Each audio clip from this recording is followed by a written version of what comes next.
Şu an için ben de bir depremzedeyim. Ve aynı zamanda kiracıydık. Kiracılığımız son bulmamıştı. Depremzede kiracı ile kiraya veren arasındaki hukuki ilişkiye ilişkin bir açıklama yapacağız inşallah.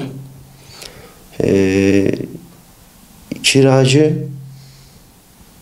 depremzede olması hasebiyle eğer evi orta ve ağır hasarlıysa sözleşmeyi feshedebilir. Böyle bir hakkı var.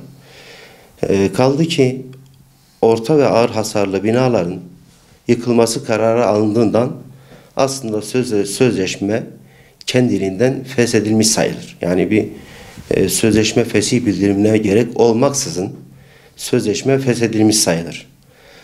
Bu durumda eğer kiracı kiraya verene peşin bir kira ödemişse bu ödemiş olduğu kirayı sebepsiz zenginleşme çerçevesinde Türk Borçlar Kanunu'nda belirtilen genel hükümler çerçevesinde kiraya verenden geri isteyebilir.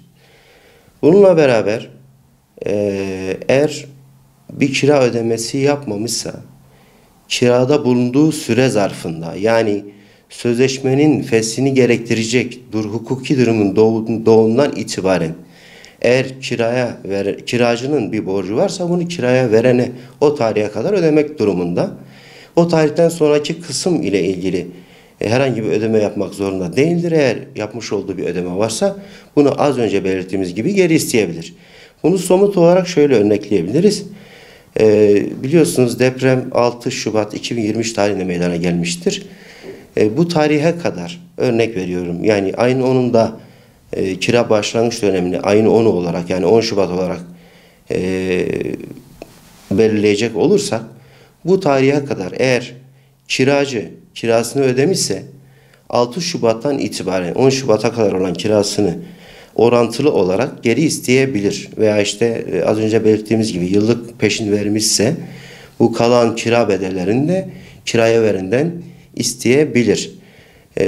Ayrıca şöyle bir durum söz konusudur.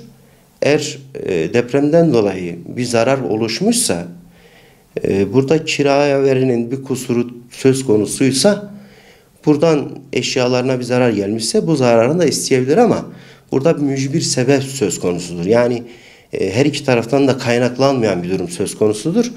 Bu durumda ancak kusurluluğunun tespiti halinde böyle bir zararı isteyebilir. Yani şöyle diyelim ev sahibi yani kiraya veren aynı zamanda oranın müteahhiti olabilir.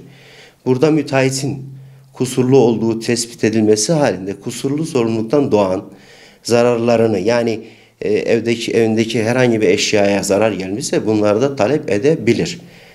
Tabii az önce belirttiğimiz gibi bu kusurluk halinde söz konusu olur. Müteahhit de olsa herhangi bir kusuru yoksa ki bu ancak ceza yargılaması sonucu ortaya çıkabilir. Ortaya çıkabilecek bir durumdur.